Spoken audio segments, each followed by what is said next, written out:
Kristen, it was a very brief hearing where Loving was given a set bail of $10 million, all in cash, along with some requirements that he does not contact his family at all and stay at least 100 feet away from them for 420 days.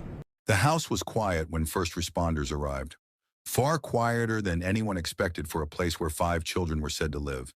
The kind of silence that doesn't just settle, but suffocates. Upstairs, in a small bedroom that looked more like storage than a place to dream, they found her. She was lying next to a toddler mattress, the kind most children outgrow by age 3.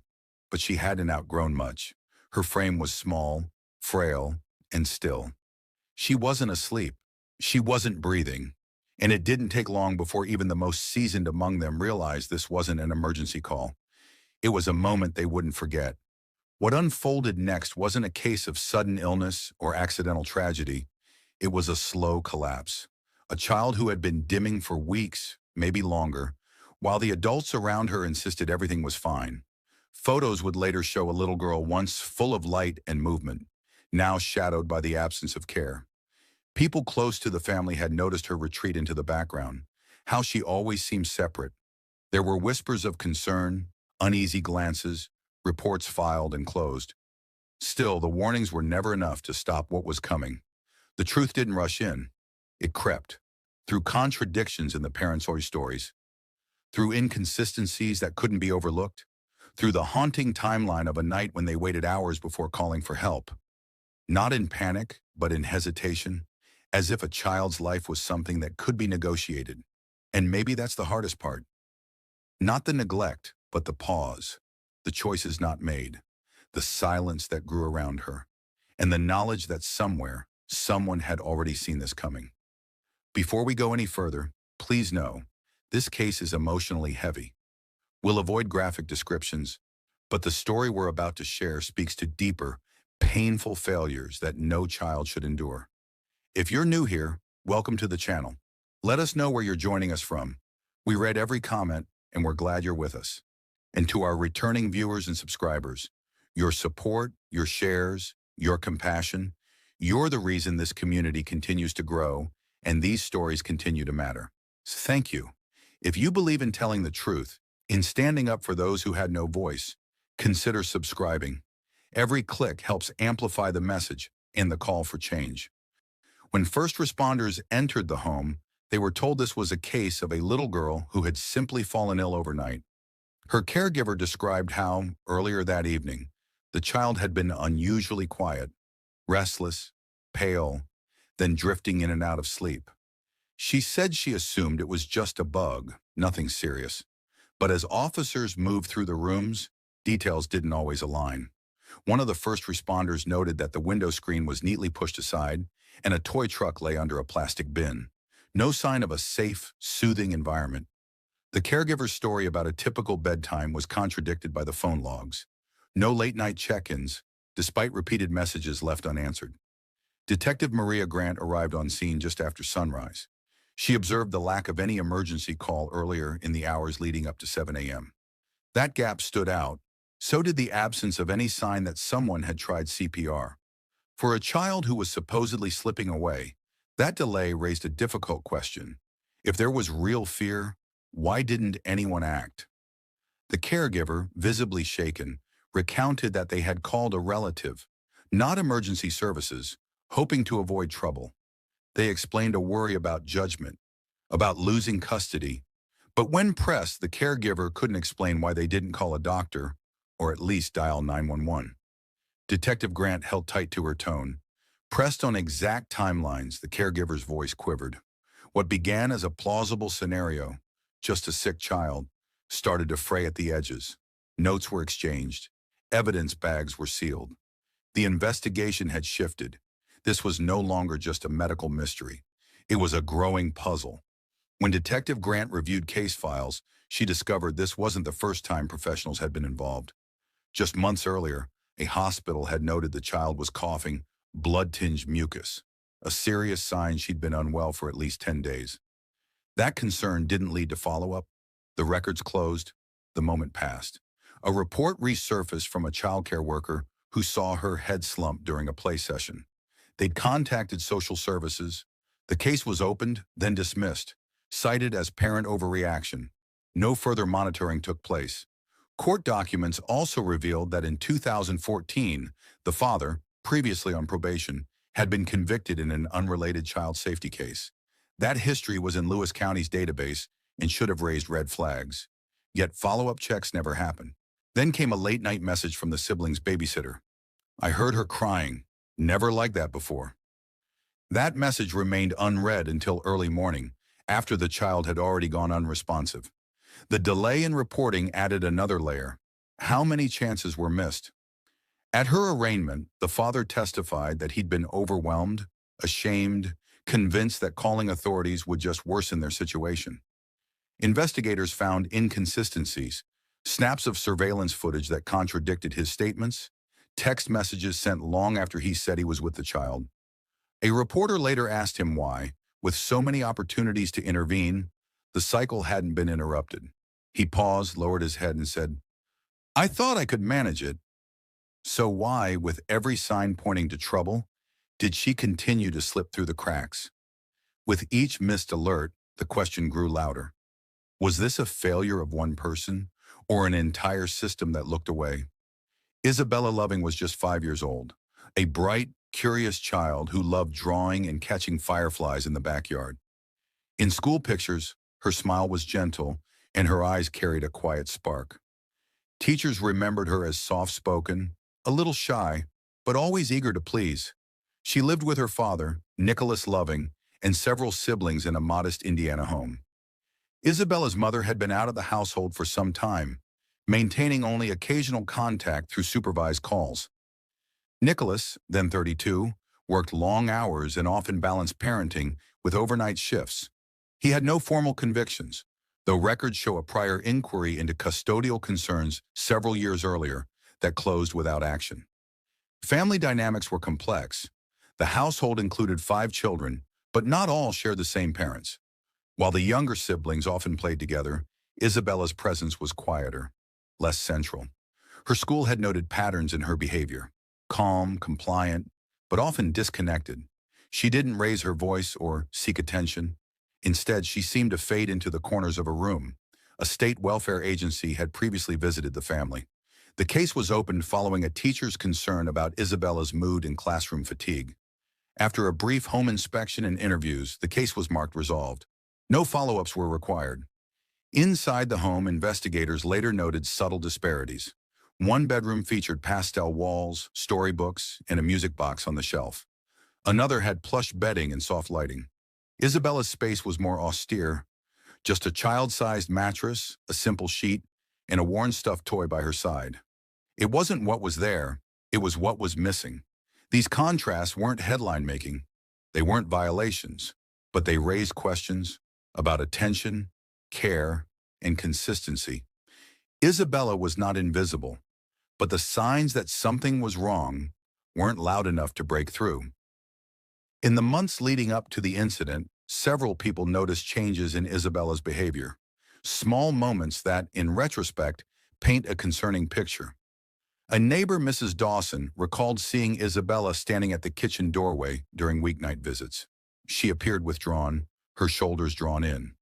She didn't wave like the others, Mrs. Dawson said. It seemed like she wanted to disappear. These observations were shared quietly with a school counselor, but no formal action followed.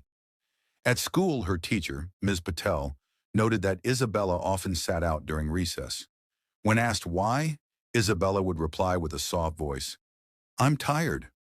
Attendance records showed she missed several days during the fall, with notes citing unspecified illness. The school nurse recorded that Izabella seemed pale and lethargic. Once, when Ms. Patel checked in after class, she found Izabella leaning against a desk, trying to stay awake. The nurse documented the moment but concluded it was a passing fatigue.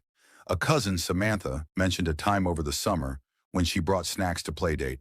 She found Izabella declined them, saying she didn't feel like eating. Weeks later, Samantha suggested her aunt take Izabella to the pediatrician, but the idea was waved off. Moments of concern came and went without follow-up. Social services had been alerted after a visit from the school nurse. A caseworker visited the family's home, asked a few questions, and left. The incident was closed after 2 weeks.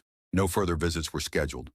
Records show an administrative decision that there was no sustained risk to any child.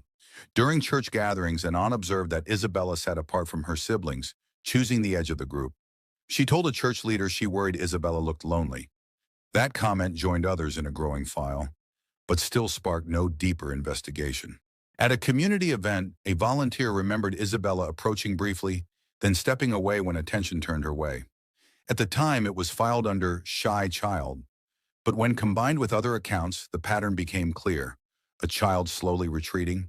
Despite these repeated signals from the home, school, community, each report was treated as a standalone event. No one connected the dots, no one pushed for further review.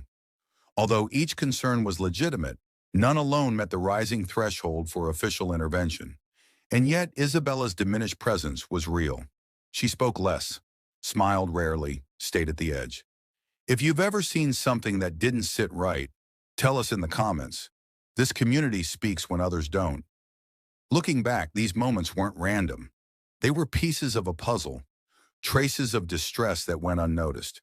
And each one represented an opportunity for someone to step in before it was too late. But the moment did come. And it didn't begin with sirens or panic. It started with a quiet call, one that didn't carry urgency, but something else. A wait, a hesitation. Just after dawn, dispatch logged the report. A child who was unresponsive and possibly dead.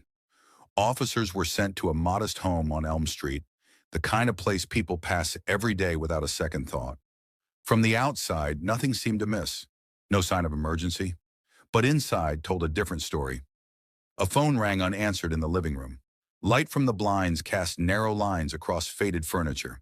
Family portraits hung on the walls, neatly arranged, untouched. Officers moved down the narrow hallway and ascended the stairs. At the end of the upper floor, one door stood open. The room beyond it was dim and sparse. On the floor lay a small mattress, pressed against the wall. And next to it, motionless, was the child, Izabella Loving. There were no signs of an emergency response before their arrival, no effort at revival, no signs that anyone had attempted to intervene. Just a quiet, undisturbed room, and a child who had been left alone far too long. The paramedics then entered and they documented vitals and checking for signs of life. But after about 6 minutes, they quietly confirmed Izabella had already passed away. Detective Maria Grant stood near the doorway, observing every detail. She noted the lack of clutter, the absence of care. There were no clothes laid out, no signs of play, no comfort items in reach. The child's presence was the only thing that gave the room meaning, and even that now was slipping into the realm of evidence. The coroner's team arrived next. They moved without commentary, capturing photos and logging timestamps. This would begin the start of the investigation to what really happened to Izabella Loving inside that house that appeared to be normal to everyone outside. Within hours, Detective Maria Grant deepened her focus on Nicholas Loving, Isabella's father. At the station, his explanation wavered. He claimed Izabella had been ill for days, coughing blood and mucus, but insisted he believed it wasn't serious enough to seek medical help. When asked why no doctor or expert was contacted during the time, his responses grew uncertain and strained. Investigators constructed a detailed timeline that revealed alarming delays. Records showed Izabella stopped breathing around 2 a.m., yet it was nearly 7 a.m. before authorities were notified. That pause, investigators determined, eliminated multiple opportunities for immediate help. Forensic photos captured the stark environment of Isabella's room. She slept alone, on a small mattress inside a makeshift 5 by 5 foot cubby, while her siblings had full-size beds. The area was sparse. No clothes, toys, or comforting items. Temperature logs confirmed the windows remained closed overnight. All signs pointed away from a nurturing space. Comparing those images with earlier family photos underscored a dramatic shift. Isabella's earlier appearance, well-dressed, activities-focused, now felt distant. The physical environment reflected deeper detachment and concern. Previously, child services had received reports. One pediatric note referenced Isabella's withdrawn behavior during a visit. Another came anonymously from a neighbor describing emotional tension in the household. Both were closed without follow-up, no home visits, and no continued monitoring. These missed signals became key to understanding systemic lapses. In a recorded statement, Nicholas's now ex-wife, Andrea Loving, added another dimension. She recounted that Nicholas had repeatedly placed Izabella in the small enclosure as punishment. She also revealed incidents where physical control had been used against her. Her statements painted a picture of escalating control masked as discipline. Nicholas, when questioned again, offered explanations that shifted frequently. He said Izabella had experienced minor tumbles, stair slips, toy-related knocks, even a fall from a car. But the medical findings did not support those claims. Experts described numerous injuries, too varied and widespread to align with his account, and concluded they likely occurred over time, not in isolated incidents. Additional footage from surveillance cameras near the residence captured Nicholas leaving the home with bags of discarded items just before dawn.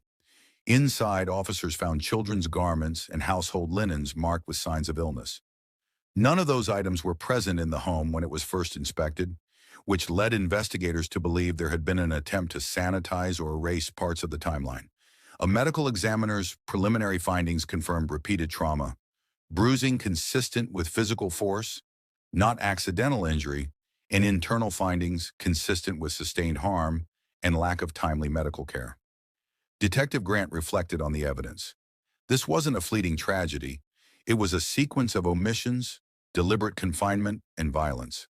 Patterns of behavior, not a single isolated event, defined the path to Izabella's passing. Detectives moved swiftly after reviewing the full set of findings. Nicholas Loving's timeline didn't hold. His explanation for Izabella's injuries lacked medical or situational credibility. The discarded clothing and bedding told a separate story, one not shared during questioning. By the time the official autopsy findings were submitted, confirming trauma and neglect inconsistent with his version of events, Detective Maria Grant and the district attorney had seen enough. A warrant was issued.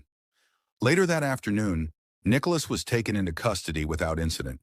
Officers noted his expression as distant, emotionless.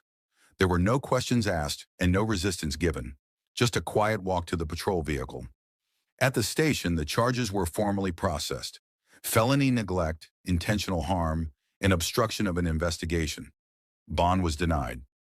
Outside, the community's reaction was already unfolding. Quiet vigils, candlelit walks, posters of Izabella's photo taped to utility poles. The silence that once filled her room had now turned outward, into a call for accountability. What came next would shift the focus from a single household to the systems meant to stand in between harm and safety. And in the eyes of many, they hadn't. Yeah, so Kristen, of course, this is a very emotional candlelight vigil, a very emotional event. There are a lot of balloons and a lot of memorabilia from signs, posters, everything just to show the community's love for this little girl. Everybody that I talked to today was almost in tears because some of them either knew the family, had connections, or others are just sad that as a community that maybe they didn't say anything. But I will say that a lot of people here in the community really wanted to come together in honor of Izabella Loving, all for the Cold Springs Valley Church. In the weeks following Nicholas Loving's arrest, investigators turned their attention beyond the household and toward the agencies meant to act before something went wrong. Documents obtained from Indiana's Department of Child Services revealed multiple prior contacts involving the Loving family. A pediatric note from several months earlier cited social withdrawal in Izabella. The provider flagged concern, but no follow-up occurred. A neighbor also made an anonymous call, noting signs of emotional instability inside the home. Yet no welfare check was ever conducted. Court documents from a previous custody dispute between Nicholas and his ex-wife, Andrea Loving, included warnings. Andrea had reported control issues and episodes of aggression, raising red flags about the children's safety. But the family court had prioritized shared parental involvement and dismissed the concerns as unsubstantiated. Even the school system, where Izabella had once been enrolled, noted prolonged absences. Attendance flagged alerts in the district database, but due to clerical backlog, no outreach was made until after her passing. This convergence of oversight wasn't isolated. It was the result of fractured communication between teachers, doctors, agencies, and legal systems that failed to coordinate. And it prompts a painful question. How many warnings must surface before one is taken seriously? If the system has ever failed someone you know, your story might help prevent the next. Nicholas Loving's case moved swiftly through the court system, given the weight of the evidence and the public visibility of the investigation. He was formally charged with multiple felony counts, including neglect resulting in severe harm and tampering with evidence. During the arraignment, prosecutors requested that no bail be offered, citing flight risk and risk to public confidence. The judge agreed. The courtroom was packed. Rows of observers included family members, former neighbors, and local child welfare advocates who had followed the case since its first reports. The atmosphere was tense, subdued, not loud, but expectant. Nicholas entered wearing a county-issued uniform, shoulders forward, gaze lowered. He spoke little, answering procedural questions in short phrases. His attorney entered a not guilty plea, but public opinion had already begun shaping a very different narrative. As proceedings advanced, the prosecution presented a detailed narrative built on medical findings, forensic evidence, and witness interviews. They highlighted the contrast between Nicholas's version of events and the evidence captured by investigators, the timeline of inaction, the contradictions, the discarded items, the signs of neglect. Court records note that a particularly impactful moment came when the pediatrician testified. Without dramatizing, she laid out what consistent care should have looked like and where those standards were not met. Andrea Loving, Izabella's mother, took the stand under subpoena. Her testimony was reserved but firm. She acknowledged past custody disputes but pointed to what she had previously tried to warn courts about: control, confinement, and concern that went unacknowledged. Ultimately, Nicholas accepted a plea deal, avoiding a full trial in exchange for an extended sentence and formal acknowledgement of wrongdoing. The judge, during sentencing, referenced the cumulative indifference that allowed the situation to deteriorate. The final ruling included a significant prison term. As of now, no official statement has been released specifying the exact number of years he will serve, but he will have no chance of parole during the early years and a no-contact order with the surviving children. Outside the courthouse, the mood was mixed. Some viewed the plea as accountability. Others felt it fell short. But nearly all agreed Izabella's name should never have had to enter a courtroom for this reason. The case was over, but the reckoning had just begun. In the days following Nicholas Loving's arrest, the reaction from the community was swift, but quiet. There were no protests or press conferences, just a rising number of people placing small candles at the edge of the driveway where Izabella once lived. A few photos, some handwritten notes. Her classmates didn't understand exactly what had happened, but their parents did. And many began asking, how could this have gone unnoticed? Local news outlets ran brief segments, summarizing the charges and revisiting past reports to Child Protective Services. But no agency publicly accepted fault. There were no visible policy shifts or internal reviews announced, at least not immediately. Yet something had changed. Quiet conversations began in classrooms, at church meetings, in parent groups online. Whispers became discussions about safe reporting, overlooked warning signs, and how often a child's safety depends not on loud emergencies, but on someone asking the right question before it's too late. At one elementary school, a teacher posted Izabella's name above the classroom door, not as a memorial, but as a promise. A reminder that silence isn't safety, and a child's quiet shouldn't be mistaken for peace. Sometimes the world changes. Sometimes it just moves on. But this time, we don't let it. Izabella Loving was 5 years old. She was curious, observant, and often seen clutching a drawing pad filled with clouds and stars. She deserved encouragement. She deserved safety. And above all, she deserved time. Her story is not just one of sorrow, but of urgency, of vigilance, of the need to look closer when something feels off, to ask again when the answers don't sit right, and to speak when silence becomes dangerous. This case wasn't only about a failure inside one home. It was about what happens when institutions meant to protect become desensitized, when patterns go unchallenged, and when isolation masks harm. If you believe stories like hers must not fade, share this. Subscribe to the channel. Speak out. One voice can protect a child, because behind every quiet room, there could be a child waiting to be seen.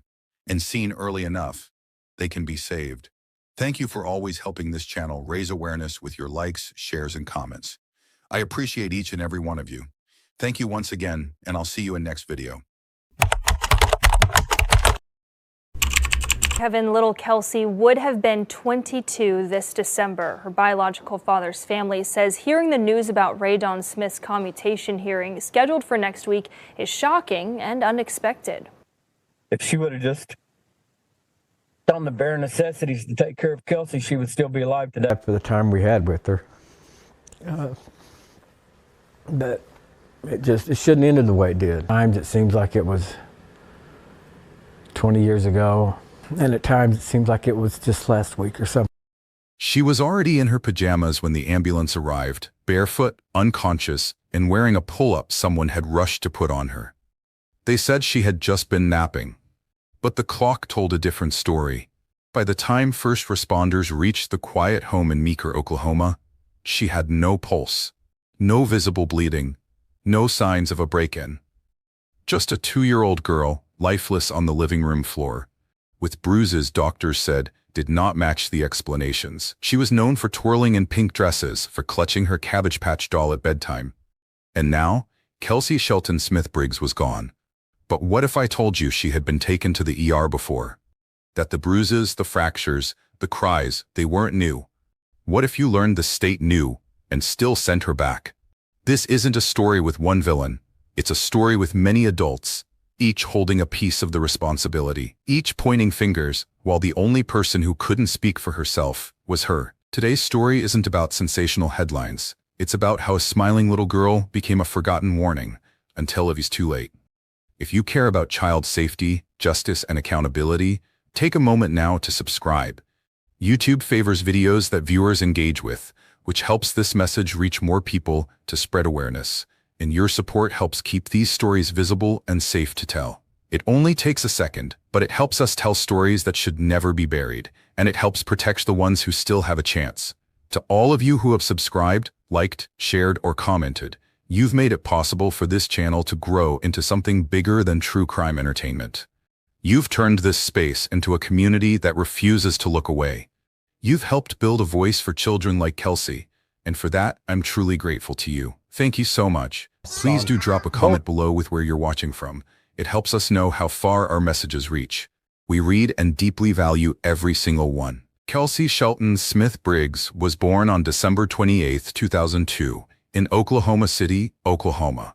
From the very beginning, her life was marked by tension that had nothing to do with her. Her parents, Ray Dawn Smith and Lance Briggs, were young and already unraveling as a couple. What began as a teenage relationship had quickly escalated into something far more unstable. By the time Kelsey entered the world, the relationship had already fractured beyond repair. Not long after her birth, Ray and Lance finalized their divorce. Kelsey was just a few months old. Lance, though biologically her father, soon began to disengage. There were custody exchanges, yes, but his active presence in her life was inconsistent at best. The responsibility of raising Kelsey rested almost entirely on Ray's shoulders. But even that wasn't simple. Family dynamics on both sides were fraught.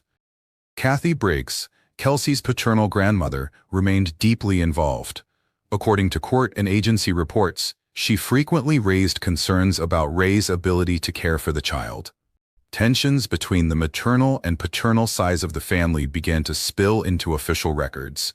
Police reports were filed, accusations were exchanged, and Kelsey, barely old enough to speak, became the central figure in a quiet but escalating conflict. By early 2005, Kelsey had already been moved between several homes. At times, she lived with Ray. At others, she stayed with her grandmother Kathy, especially during periods when disputes between the adults made co-parenting nearly impossible. Despite the instability, Kelsey was described by those who knew her as bright, curious, and deeply affectionate. She loved being outside, playing dress-up, and carrying around her Cabbage Patch doll. But while her spirit shone through in public, those closest to her began noticing small things that didn't add up. In January 2005, a referral was made to the Department of Human Services. Kelsey had been taken to the emergency room with a fractured collarbone and visible bruising. The explanation given was that she had fallen from her toddler bed, but the attending physician noted inconsistencies. The injuries didn't align clearly with the reported cause. The bruising pattern raised suspicion. A formal report was filed, and DHS opened a case. At this point, Kelsey was just 2 years old. The incident triggered a chain of involvement. A child welfare specialist was assigned. Medical professionals provided statements. Photographs were taken to document the injuries. Kathy Briggs, who had already expressed concerns, insisted that something wasn't right. She pushed for action. CASA, court-appointed special advocates, became involved to represent Kelsey's interests in court proceedings. The official narrative now included multiple voices, but none of them belonged to Kelsey. What made the case difficult, however, was the absence of a single clear suspect. While suspicions grew, there was no eyewitness account, no definitive statement pointing to intentional harm. Some officials believed the injuries could have been accidental. Others believed they were not. The legal threshold for removal was high, and in the background, a new name entered the picture. Ray had begun a relationship with a man named Michael Porter. He was a local professional, employed at a family-run business in Meeker. To those outside the home, he presented well, clean record, gainfully employed, a father himself. Ray appeared to trust him. She allowed him to spend increasing time around Kelsey. He was introduced not just as a partner, but eventually as a fixture in the household. This new relationship added another layer of complexity to Kelsey's environment. While some family members were skeptical, there were no immediate reports of harm connected to Michael Porter. But concerns continued to surface. Kelsey appeared withdrawn at times. Teachers at daycare observed moments of hesitation, quietness, and emotional reactivity that didn't quite match her usual behavior. DHS and CASA both documented that her injuries were not isolated. There had been earlier signs, faint markings, shifting explanations, subtle behavioral changes, but still. Without a clear link to a single caregiver or an official finding of abuse, the case remained open but unresolved. The truth is, by the start of 2005, the warning signs were already stacking up. Medical records showed a pattern. Observers voiced their concerns. Official files were growing thicker. Yet no one had a definitive answer to the most critical question. Who was responsible? The system had taken notice, but it hadn't yet acted. And in the middle of it all stood Kelsey, tugged between households, surrounded by suspicion, and depending on adults to read between the lines. It wasn't just the collarbone. There were abrasions, fading marks, and mounting questions, but no one knew who to blame. Not yet. In February 2005, following months of back-and-forth concern and a formal referral from medical personnel, the Oklahoma Department of Human Services took decisive action. Kelsey was removed from her mother's care and placed in the custody of her paternal grandmother, Kathy Briggs. The decision came after escalating questions about unexplained injuries. While no definitive cause had been identified, DHS recommended that Kelsey be kept out of Ray's home until a clearer picture emerged. The goal was to protect the child while allowing time for the system to investigate. But what followed was anything but simple. Kathy Briggs, who had been vocal in her concerns, was now Kelsey's primary caregiver. According to case documentation, she expressed strong opinions about Ray and frequently communicated with both DHS and the courts. Some professionals saw her as protective, others described her tone as combative. Still, she had custody, and that carried weight. By March, additional evaluations were underway. CASA, court-appointed special advocates, had joined the case to provide independent recommendations on Kelsey's welfare. DHS and CASA were now working side by side, but not always in agreement. While both organizations wanted to ensure Kelsey's safety, they differed on where she should be placed. DHS leaned toward extended removal from the mother. CASA, at times, saw potential for reunification with the proper safeguards in place. Then came another incident. In mid-April 2005, Kelsey was brought in for medical attention again, this time after reportedly falling during a visit with her mother. Doctors diagnosed spiral fractures in both legs. The explanation given was that she had tripped while wearing platform sandals during a trip to the zoo. It had happened days earlier, and she had continued walking for some time afterward. But once again, professionals disagreed on what had caused the injury. One physician noted that the fractures could be consistent with accidental trauma. Another believed the injuries raised significant questions. The lack of immediate care following the fall, the delayed reporting, and the location of the fractures, all of it contributed to growing uncertainty. The caseworker documented these observations. Another report was filed. At this point, DHS had logged more than 7 separate referrals on Kelsey since January alone. In May, a new placement was arranged. Kelsey was moved again, this time into the care of her maternal grandmother, Gayla Smith. The decision came after concerns were raised about potential conflict and bias within the paternal side of the family. Gayla was seen as a neutral party, someone who had not been directly implicated in prior disagreements and who could provide a stable environment. Throughout these transitions, Kelsey remained under supervision. DHS conducted home visits. Medical evaluations continued, and the court prepared for the next hearing, a critical one. On June 15, 2005, the case came before Associate District Judge Craig Key in Lincoln County. Multiple agencies presented their findings. DHS recommended that Kelsey remain out of Ray's home. CASA offered a different perspective, suggesting that with the right conditions, supervised visits, support services, and medical oversight, reunification could be cautiously attempted. Judge Key reviewed the full file, the medical records, the conflicting expert statements, the testimony from family members, and then he ruled. Kelsey would be returned to her mother, Ray Dawn Smith. Michael Porter, Ray's live-in partner, would be part of the household. In his decision, Judge Key cited the lack of conclusive evidence identifying who had caused the injuries. The source of harm, in his words, remained undetermined. Without a clear perpetrator and without a criminal finding, he opted to restore custody under continued DHS supervision. For some, the decision seemed fair, rooted in the principle of due process and the absence of definitive proof. But for others, particularly within DHS and among frontline observers, the ruling felt like a gamble. Because by June 2005, the signs were no longer isolated, the file showed a pattern. The referrals were increasing, and the concerns had come from multiple directions: daycare workers, emergency room doctors, agency staff, even family members on both sides. Despite this, the court ruled that the environment could be monitored, that progress could be tracked. And so Kelsey went home, back to the same house, back to the same adults, and back into the center of a system already filled with warnings. We're halfway through, but Kelsey's story is far from over. Subscribe if this already feels important, because what happens next was supposed to be preventable. Between July and October 2005, state child welfare officials maintained an active file on Kelsey Smith Briggs. The case remained open, flagged for continued observation. Kelsey had been recently returned to the care of her mother, Ray Dawn Smith, and Ray's live-in partner, Michael Porter, under court-ordered supervision. The Department of Human Services was tasked with monitoring the situation closely. Caseworkers made regular visits to the home during this period.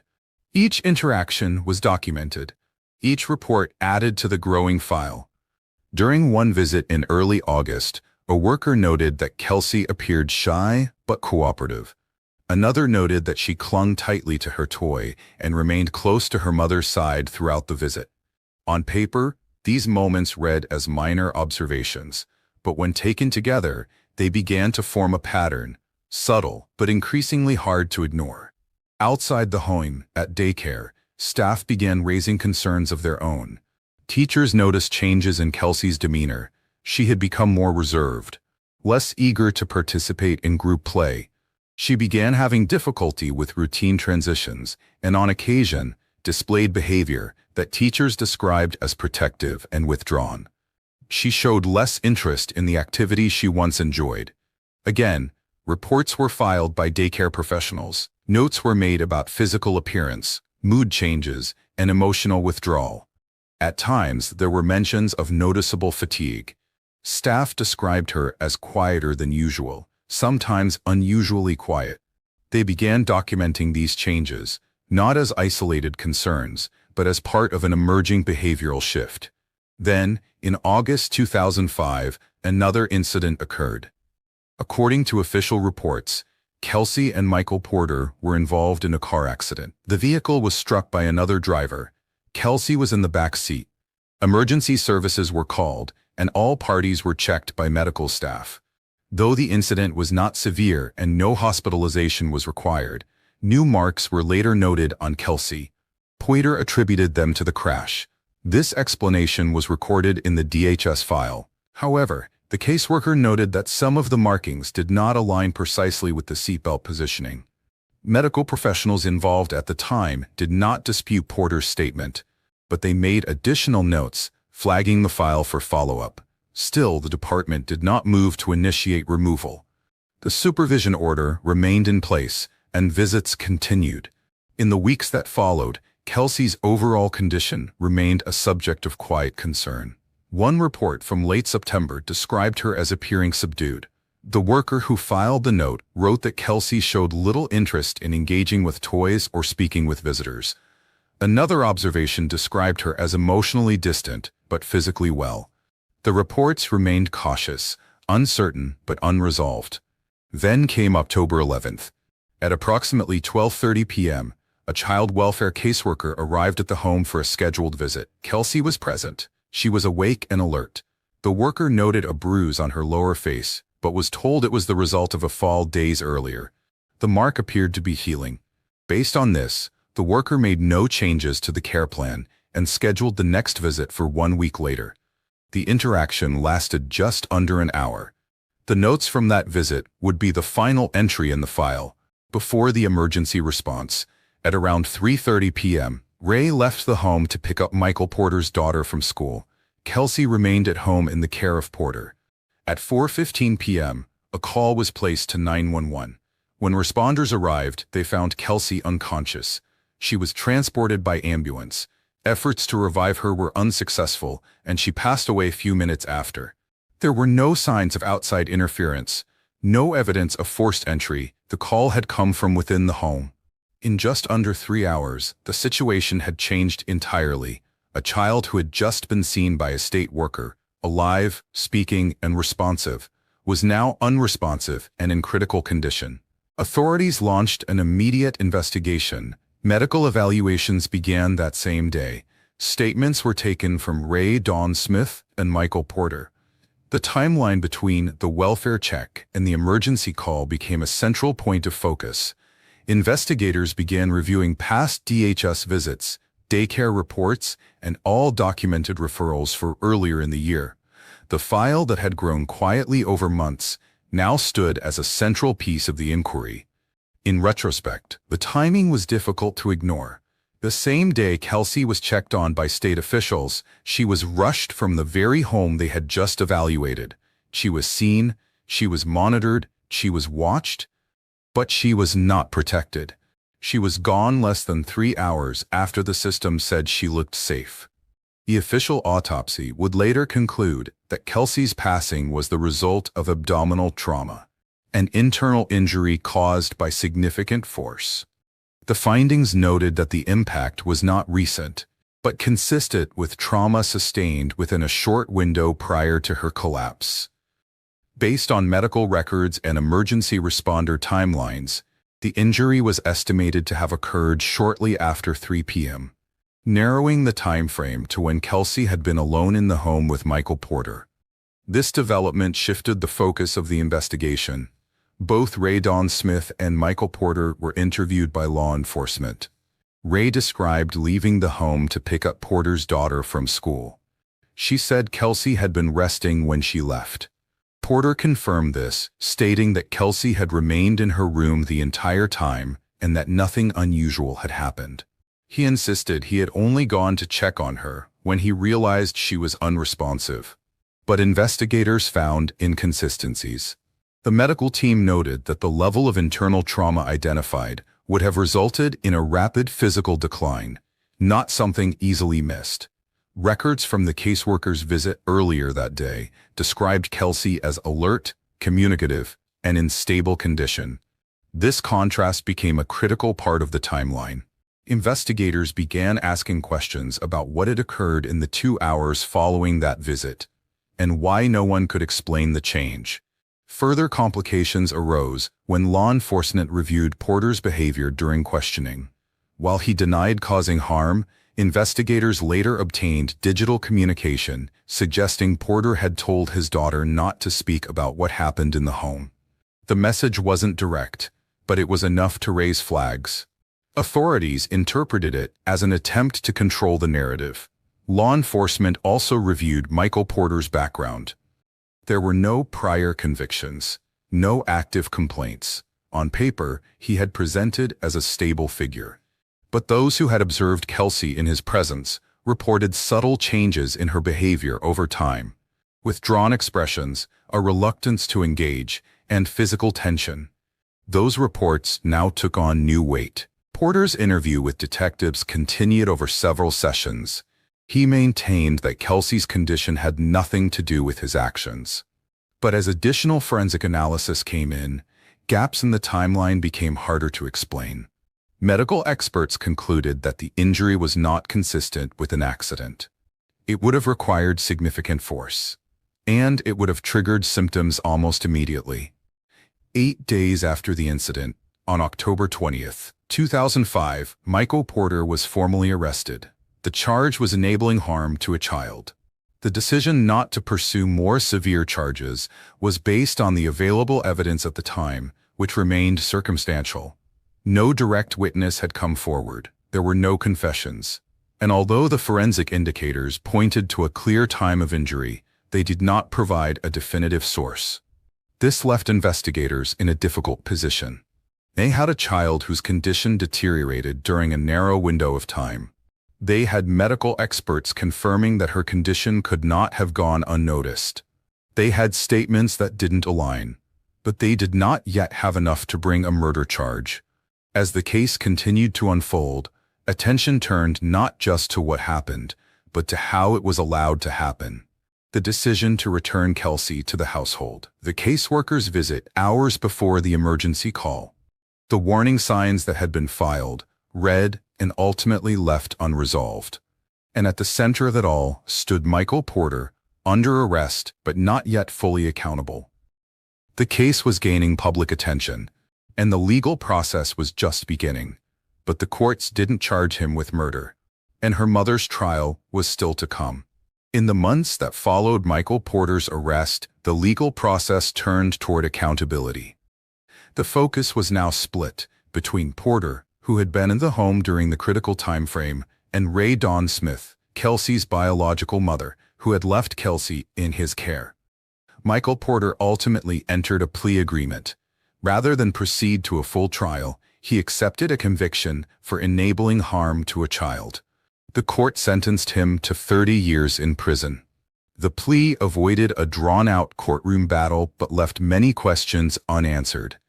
There was no formal admission of direct action, no detailed testimony revealing what had taken place in those final hours. The public would not hear a complete explanation. Legally, Porter took responsibility for what happened, but the deeper details remained sealed. Meanwhile, charges were filed against Ray Dawn Smith. Prosecutors argued that she had allowed her daughter to remain in an unsafe environment, despite prior concerns. The charge was not centered on a single moment, but rather a pattern, a repeated failure to act on warning signs that had become increasingly visible. They contended that Ray had been informed of potential issues, that she had been advised to take precautions, and that she had ignored or dismissed them. Her defense team pushed back. They pointed to her cooperation with child welfare services. They argued that she had followed court orders, allowed home inspections, and sought medical care when necessary. They emphasized that she had no prior criminal history and no documented record of mistreatment. Most significantly, They underscored that she had not been present at the time Kelsey's condition deteriorated. The trial moved forward in mid-2007. Witnesses included agency staff, healthcare professionals, and family members. Prosecutors presented a timeline of referrals, hospital records, and caseworker notes to establish a broader pattern. They suggested that Ray's trust in Michael Porter, despite multiple referrals and growing concern, had placed her daughter at risk. Supporters of Ray argued that she had been caught between conflicting opinions, that some doctors believed the injuries were accidental, that child services had, at multiple points, allowed Kelsey to return home, that Ray had followed the same system the state now accused her of defying. On July 18, 2007, the jury delivered its verdict. Ray Dawn Smith was found guilty of enabling harm to a child and sentenced to 27 years in prison. The conviction drew national attention.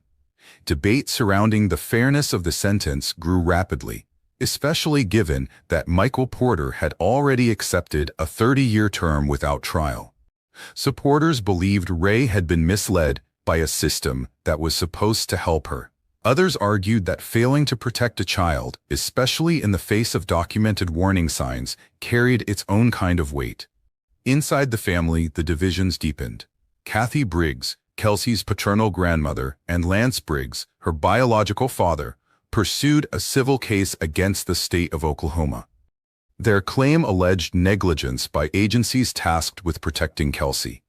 The legal filing pointed to missed opportunities, delayed interventions, and decisions that ultimately placed the child in danger. After extended litigation, the state settled. A payment of $625,000 was awarded in response to the oversight acknowledged during the investigation. But for many involved, no settlement could resolve the deeper questions.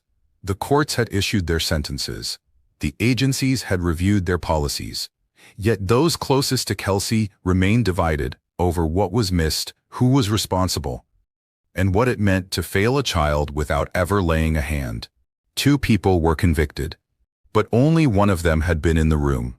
In the aftermath of the trials, public attention turned toward the larger system, the network of professionals, agencies, and legal standards that had intersected in Kelsey Smith Briggs' life. Her case wasn't just a tragedy, it became a rallying point. And in 2006, just 1 year after her passing, the Oklahoma State Legislature responded.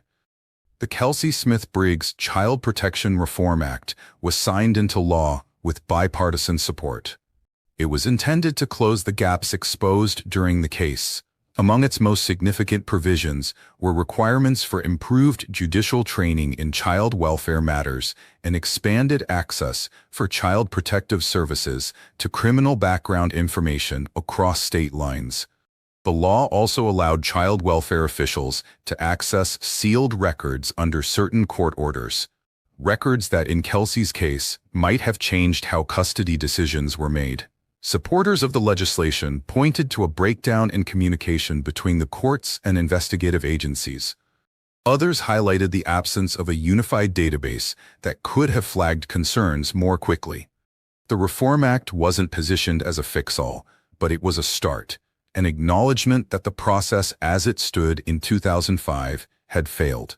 As the state began implementing reforms, others attempted to build on Kelsey's name in more personal ways. Kathy Briggs, Kelsey's paternal grandmother, established a nonprofit foundation bearing Kelsey's name.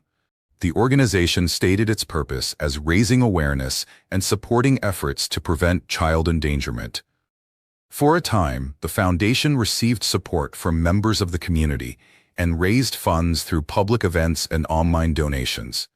But questions later arose over how the money was being used. In response, the Oklahoma Attorney General's office issued a cease and desist order, citing irregularities in the foundation's operations. The nonprofit was eventually shut down. Official records indicated misuse of charitable funds, though no criminal charges were filed. Meanwhile, Ray Dawn Smith remained incarcerated. In the years that followed her conviction, she completed a series of educational programs while serving her sentence. She earned multiple degrees, maintained a clean disciplinary record, and began working through the state's rehabilitation system. According to prison officials, she met all eligibility requirements for sentence commutation under Oklahoma's standard review process. In 2024, nearly 2 decades after Kelsey's passing, Ray filed a formal clemency request with the Oklahoma Pardon and Parole Board. Her appeal cited good behavior, educational achievement, and time served. She expressed remorse for what had occurred, but maintained that she had not knowingly placed her daughter in danger. The clemency request reignited the case publicly. Kelsey's father, Lance Briggs, and other members of her paternal family spoke out strongly against the request.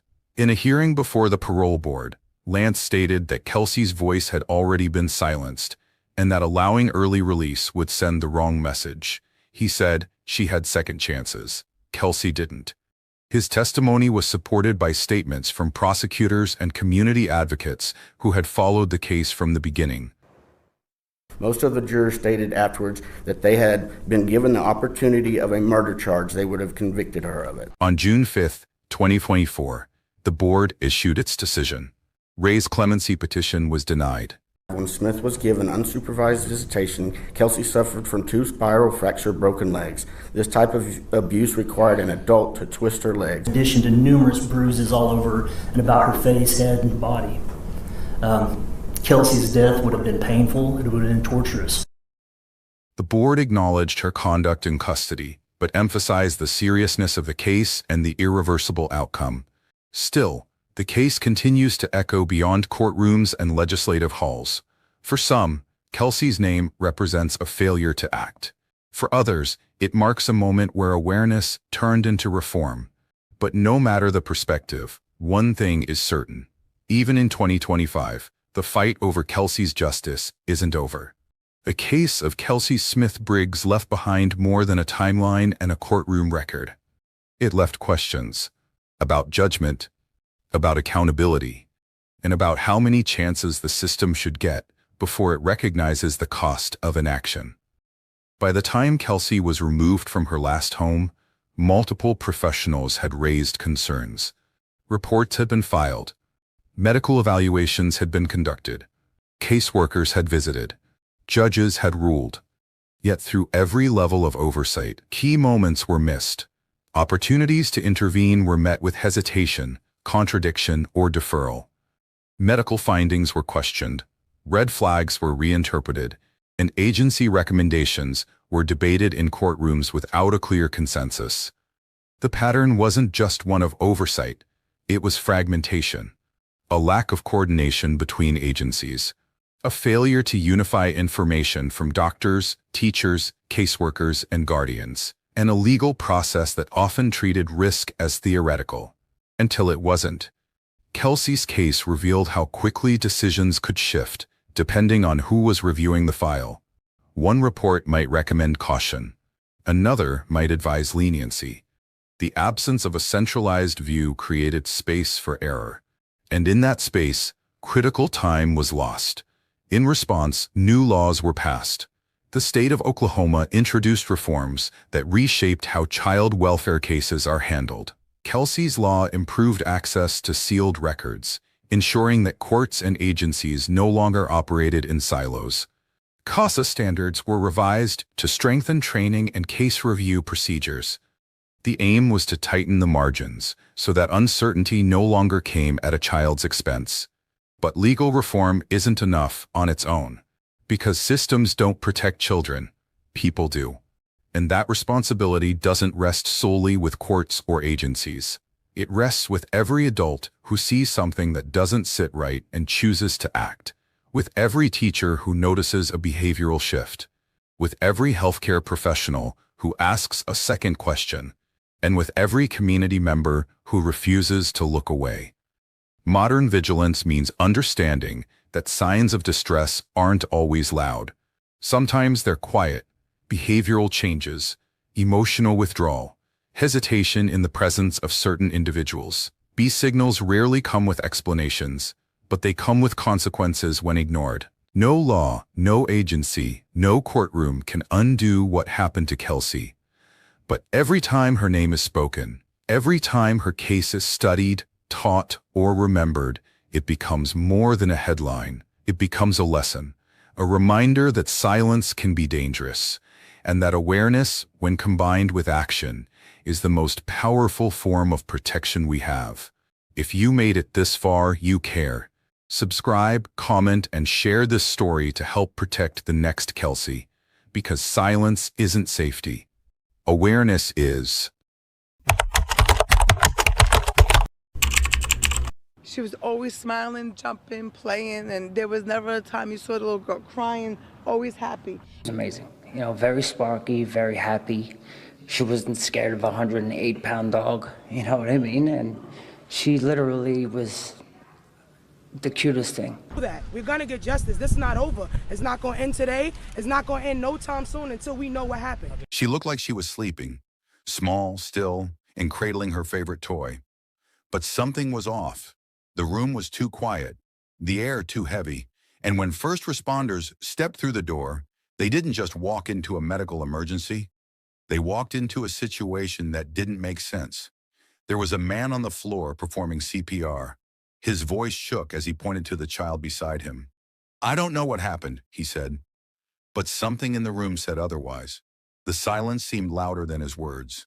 In homes across the country, mothers were setting dinner tables, folding laundry, helping with homework. But in one small apartment, a mother had stepped out, just for a moment. And by the time she returned, everything had changed. No shattered windows, no kicked-in doors, just a child who would never wake up again, and a man who wasn't supposed to be the threat. He was the one who tucked her in at night, called himself her protector, played the role of dad. What came next shook even seasoned detectives. Because this wasn't a random act of cruelty. This was something deeper, colder. The kind of harm that hides behind smiles and blends into family photos. The kind that no one wants to believe is real. She was only 3. She had a baby brother, a mother who adored her, neighbors who saw nothing. But behind closed doors, the truth was brewing. And when it surfaced, it wasn't just heartbreaking. It was a betrayal that left everyone asking, how did no one see it? This story isn't about a headline. It's about what happens when danger doesn't knock. It already lives inside. When the person you trust most is the one you should have feared. And what investigators discovered would force everyone to re-examine what they thought they knew about this so-called family. Please be advised, this video discusses a sensitive case involving the loss of a young child.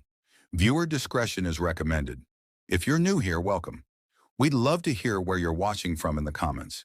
And to our loyal subscribers, especially the incredible women and men who've stood by this channel, your shares, your comments, your voices, you've helped these stories reach more hearts and more ears. We're truly grateful for you. If you believe stories like this deserve to be heard and remembered, please consider subscribing. It truly supports our mission and helps more people understand the warning signs. Bella Edwards was just 3 years old, small, curious, and always moving, except when she paused to hug her mother or hold her baby brother's hand. Those who knew her described her as bright-eyed and endlessly playful. Whether she was drawing on the living room floor or chasing sunlight in the hallway, there was a joy about her that felt pure and unfiltered. She lived in a modest apartment on Beach 105th Street in Queens, New York. It wasn't a large home, but it was full, filled with toys, family photos, and the ordinary routines of young parenthood. Bella shared the space with her mother, Shemika Gonzalez, and her baby brother Logan, who was only 3 months old. Neighbors often heard the sounds of a toddler laughing or music playing softly through the walls. To outsiders, it seemed like a small but loving home. Shemika, Bella's mother, was in her 20s, juggling new motherhood while trying to build a stable future. Friends say she adored Bella, always had her dressed neatly, hair done, shoes fastened. Bella was the kind of child who clung to her mom's leg one minute and danced in the living room the next. Her connection with her baby brother was just beginning to grow. Even at 3, she seemed to understand the responsibility of being the big sister. The man in the home was Mark Jenkins. He wasn't Bella's biological father, but he had taken on the role of stepfather. The two were engaged. To neighbors, Jenkins appeared involved. He was seen carrying groceries, holding Logan, occasionally playing with Bella on the sidewalk. Nothing about his presence raised alarms. No shouting, no slammed doors, no police sirens. He blended into the quiet rhythm of the apartment complex without drawing attention. One neighbor later recalled seeing Bella just the day before. She was going up the stairs with her mother, smiling, arms full of toys, bright pink shoes flashing with each step. The neighbor said she looked completely at ease. There were no signs, no visible distress. Just a happy little girl wrapped in the ordinary moments of childhood. From the outside, there were no cracks in the picture. No hint that something inside that home didn't match what was shown at the door. What people saw was a young family finding its way. 2 parents, 2 children, in a quiet apartment in Queens. But behind the front door, something else had already begun to take shape. Something no one could see. Not yet. Mark Jenkins wasn't a stranger to police records. In 2004, he was involved in a serious incident in the Bronx that led to a long-term prison sentence. According to law enforcement archives, the events stem from a confrontation during which Jenkins arrived at an apartment during an argument. A firearm was used and a man was injured. Jenkins was arrested and later convicted, serving nearly 8 years in state custody. He was released in 2011 and remained under supervision until 2016. By the time 2018 arrived, Jenkins was living a different kind of life. He had become engaged to Shemika Gonzalez, a young mother of 2. Their relationship appeared stable to those nearby. Neighbors would see him helping with groceries, holding the younger child, or walking beside Shemika on quiet days through their Queens apartment complex. He didn't stand out. If anything, he blended in. But behind closed doors, records show that the calm surface may have been misleading. The New York Police Department responded to 2 separate domestic-related calls involving Jenkins and Shemika prior to the events that would later bring national attention to their household. No arrests were made, and no visible injuries were reported at the time. Because of that, the city's Child and Family Services Agency had no official reason to intervene. These calls, although minor on paper, now appear to carry more weight. They represented moments that might have signaled stress, conflict, or control. Without formal charges or medical concerns, the system had no clear path to investigate further. No case was open. No follow-up was made. Some neighbors later admitted they had heard tension from the apartment. Low arguments, muffled frustration, nothing loud, nothing that seemed urgent. Most chalked it up to the pressures of raising young children in a small home. Jenkins didn't raise suspicion. He was polite in passing, quiet, unremarkable. A close family friend would later reflect, "He didn't look like a threat, but the signs were there." That quote would linger long after the headlines faded, because what seemed forgettable at the time now appeared to be something else entirely. Missed moments that might have changed what came next.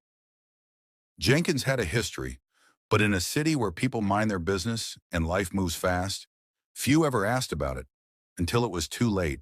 In the final days leading up to April 2nd, 2018, nothing appeared out of the ordinary inside the apartment on Beach 105th Street. Neighbors said the household was quiet. The children looked well cared for. Bella, a curious 3-year-old, was often seen holding her mother's hand or stepping confidently ahead with her light-up shoes. No one noticed anything out of place. There were no calls made, no visible signs that would prompt intervention. From the outside, things looked steady. Security footage from the surrounding area confirmed what neighbors remembered. Simple, everyday movement. Jenkins carried grocery bags. The children were with their mother. At one point, Bella was spotted heading up the building stairs, holding onto her toy. She didn't look anxious. There was no behavior that set off concern. On camera, the family seemed ordinary, caught in routine, just like the others living in the complex. On Monday afternoon, around 2:30 p.m., Shemika Gonzalez left for a doctor's appointment. She entrusted Jenkins with watching over her 2 children, Bella and her younger brother Logan. It was a decision she had made before. To those who knew her, it wasn't unusual. Jenkins had stepped in to help with the children in the past. He was part of the household, part of the routine. For nearly 8 hours, Jenkins remained alone with both children. And around mid-afternoon, security footage from the building showed Jenkins stepping outside with both children. He carried the baby, while Bella walked a few steps beside him. There was nothing in the footage that looked alarming, no physical resistance, no clear signs of distress. But upon returning, something in the footage felt different. Bella's pace was slower, her posture less animated. The clip lasted only seconds, but to those who reviewed it later, that moment stood out. Sometime after 5:45 p.m., Shemika returned to the apartment. What she found was far from the ordinary scene she had expected. According to initial reports, Jenkins appeared anxious. Bella was unresponsive. A call was placed to emergency services just after 6 p.m. Jenkins told the dispatcher he was attempting to help the child breathe. First responders arrived within minutes. The door was open. Inside, the apartment was dimly lit, the air tense. Jenkins was on the floor, performing compressions. Nearby, the baby was in a bouncer, quiet. Paramedics moved in quickly, taking over the scene with practiced urgency.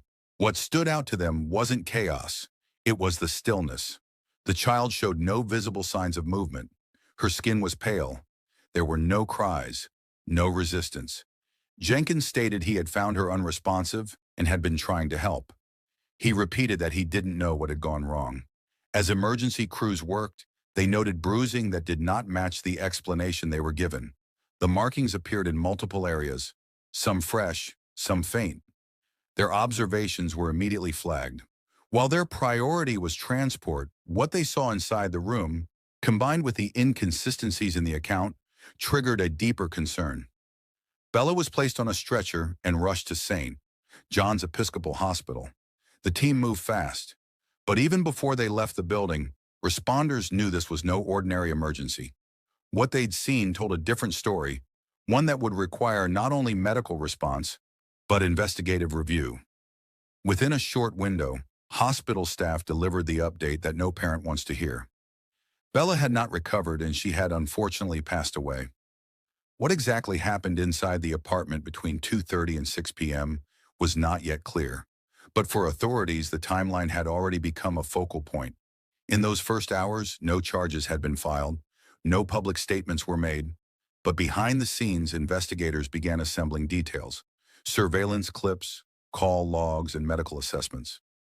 What began as a medical emergency was quietly transitioning into something else, a case that would soon pull attention far beyond that quiet apartment, and one that would leave many asking the same question: how could something so serious happen in a place that looked so ordinary? The next phase of the investigation shifted into clinical analysis. Following standard procedures, the medical examiner's office conducted a full evaluation to determine how and why Bella's condition had deteriorated so rapidly. Their role was critical, not just to confirm cause, but to uncover what could not be seen on the surface. The findings were submitted in a formal report. Based on internal examinations, the medical team concluded that Bella's passing resulted from significant trauma centered in the abdominal region. The pattern of injury, combined with the absence of environmental hazards, quickly led investigators to rule out explanations based on routine accidents. What made this report especially important was not just what it revealed, but what it ruled out. Forensic professionals stated that the nature of the internal damage did not line up with any known household cause. It wasn't the result of slipping, tripping, or a typical fall. The conclusion was measured and clinical. The injuries were too focused, too specific, to have occurred by chance. Further into the report, examiners also noted evidence of older bruising in multiple stages of healing. Some appeared more recent, others less defined. Though not highlighted forensically as conclusive on their own, this timeline detail provided crucial context. It suggested that Bella may have experienced earlier episodes of harm prior to the final event. Law enforcement reviewed these findings alongside what they had already gathered from first responders, surveillance footage, and personal interviews. This little girl was hit about the abdomen. We believe she bled to death. When we saw the child coming into the building at 4:30, she appeared to be in some kind of distress. The inconsistencies grew clearer. There were no credible scenarios in the home that matched the extent of harm reported. No objects in disarray, no reports of Bella falling or being struck by furniture. Nothing that lined up with the physical findings. Photographs, medical scans, and written summaries were entered into evidence. The entire file was handed over to detectives assigned to the case. As the documents were cross-checked against the initial statements, one thing became undeniable. The medical report directly contradicted the version of events previously given. By this point, the case had moved beyond emergency response. This was now a detailed, evidence-supported investigation, and it revealed something that had been missed, not just in the hours of April 2nd, but perhaps long before. It took trained eyes and impartial analysis to see what was always there: quiet signs, subtle injuries, and a timeline that told a much different story than the one first heard. By April 4th, just 2 days after authorities responded to the call on Beach 105th Street, Mark Jenkins was officially taken into custody. The investigation had moved swiftly. Law enforcement had collected medical reports, witness statements, and surveillance footage. What they found was enough to formally charge Jenkins with second-degree murder under the legal classification of depraved indifference. The arraignment took place the same day at Queens Criminal Court. Jenkins stood silently as his attorney entered a plea.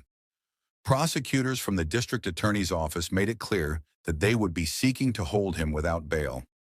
They pointed to the weight of the evidence and the seriousness of the allegations, arguing that release posed both a legal and community concern. Assistant District Attorney Lee Bishop addressed the court with a presentation rooted in forensic review.